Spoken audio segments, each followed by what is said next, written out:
현재 국내 발레계에서 이상적으로 보는 발레리나의 키는 165에서 168cm 사이입니다. 이상한 발레리나는 여성 무용수로는 보기 드물게 181cm라는 큰 키의 소유자였습니다. 큰 키는 여성 무용수에게 유리한 조건은 아닙니다. 이상은 발레리나는 초등학교 시절 170cm가 넘는 큰 키 때문에 한때 발레를 그만두려고 한 적도 있다고 합니다. 하지만 발레리나의 꿈을 이루기 위해 신체 조건을 극복하려는 노력을 꾸준히 했다고 합니다. 탄탄한 테크닉을 갖추기 위한 훈련은 기본이고, 이 자신이 가지고 있는 긴 팔다리를 연구해서 아름다운 라인과 표현력을 키우기 위해 많은 노력을 기울였다고 합니다. 그러다가 2010년 드레센젠버포 발레단에 입단해 6년 만에 수석 무용수를 단 쾌거를 이루었죠.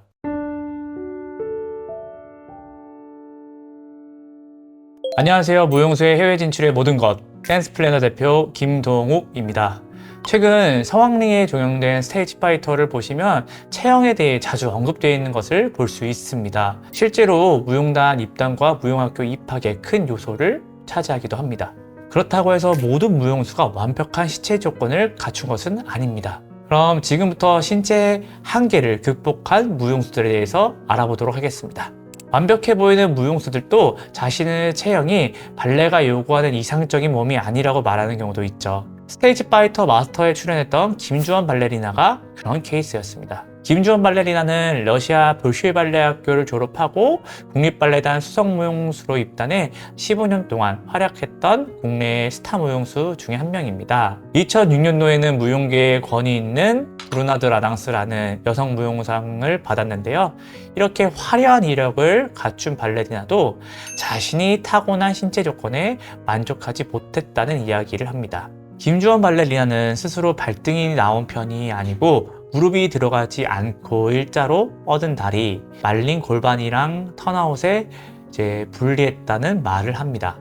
저는 항상 가진 조건에 대한 컴플렉스가 무척 심했죠. 예를 들면 토슈즈를 신기 편한 발이 있고 그 몸의 균형을 맞추기에 무릎도 이렇게 쑥 들어가야 되고, 근데 저는 발등도 별로 나오지 않았고 무릎도 그냥 너무 뻗정하게 일자여서, 그리고 저희는 턴아웃이라는 게 있어요. 골반을 옆으로 돌려야 되는데 저는 골반도 조금 안으로 말려 있어서 그렇게 옆으로 돌아가지도 않고, 그러니까 몸을 계속 부러뜨리고 바꾸면서 춤을 춰야 했죠. 맡은 배역을 표현하기 위해 수없이 연습을 하면서도 자신의 신체 조건 때문에 만족하지 못한 적도 많았다고 하는데요. 지리의 공연을 앞두고 완벽한 팔라인을 만들기 위해서 새벽 연습까지 하면서라도 원하는 라인이 나오지 않아 울었다는 일화도 있습니다.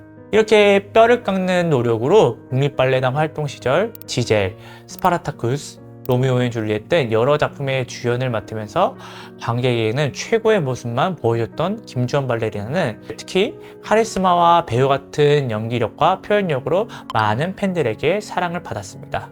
타고난 신체 조건 때문에 클래식 발레를 올리는 발레단에 들어가기 어려운 무용수들도 분명 있습니다. 하지만 완벽한 신체 조건을 타고나지 못했더라도 좌절하거나 포기하지 말고 자신의 신체 조건을 정확히 파악하고 자신만의 춤을 추고 자신만의 강점을 만드는 것이 굉장히 중요합니다. 그렇게 개성 있는 무용수가 된다면 신체 조건을 엄격히 보는 클래식 발레단이 아닌 컨템포러리 발레단, 컨템포러리 무용단에 도전할 수 있고, 이런 경우 더 많은 기회가 여러분을 기다릴 것입니다.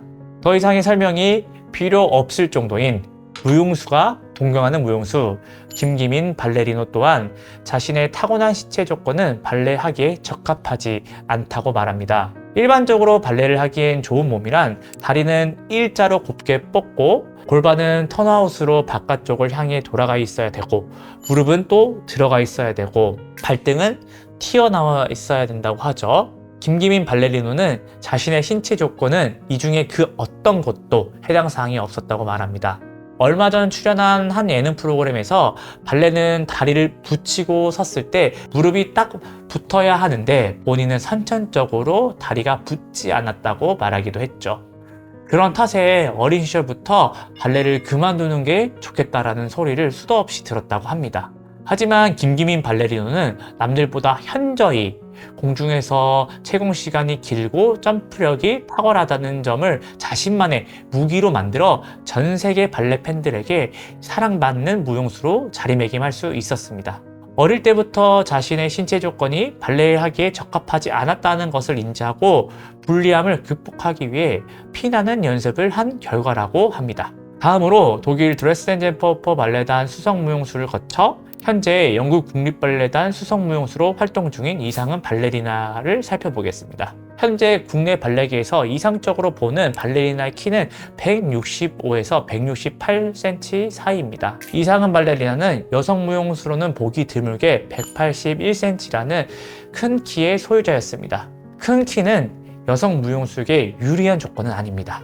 이상은 발레리나는 초등학교 시절 170cm가 넘는 큰 키 때문에 한때 발레를 그만두려고 한 적도 있다고 합니다. 하지만 발레리나의 꿈을 이루기 위해 신체 조건을 극복하려는 노력을 꾸준히 했다고 합니다. 탄탄한 테크닉을 갖추기 위한 훈련은 기본이고 이 자신이 가지고 있는 긴 팔다리를 연구해서 아름다운 라인과 표현력을 키우기 위해 많은 노력을 기울였다고 합니다. 특히 배역이나 파트너 선택 폭이 국내보다 넓을 것이라고 판단했기 때문에 일찌감치 해외로 나가려고 결심을 했다고 해요. 해외 콩쿠르에 열심히 나간 것도 해외 발레단 단장을 만나기 위해서라고 합니다. 하지만 뛰어난 실력과 콩쿠르 성적을 갖췄음에도 불구하고 입단 뒤에는 쉽게 오지 않아서 직접 발레단 홈페이지에 들어가서 정보를 찾았다고 해요. 그러면서 무용을 보는 안목도 높아지고 세계의 발레 흐름을 알았다고 합니다. 그러다가 2010년 드레스덴젠퍼퍼 발레단에 입단해